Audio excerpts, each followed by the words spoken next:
How to fix Instagram language problem. So if you're facing a problem with language, then what you need to do is first open up your Instagram application and go for your profile, which will be on the bottom right, and go for the upper right, which has that three bar icon.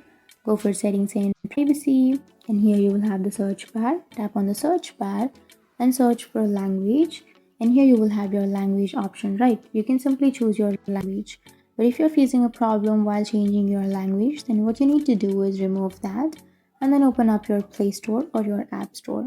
So after opening, search for Instagram, and if you have an update option and if you have not updated your Instagram, then you might find this kind of problems on your application.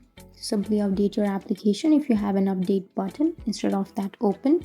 And after updating, you can open up your settings and scroll down and go for apps and open up your Instagram on your settings, and then go for storage and cache and tap on clear cache, and after that your problem will be fixed.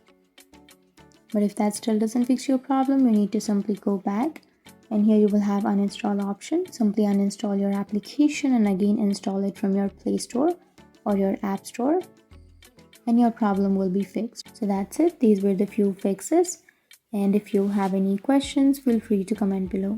Thanks for watching.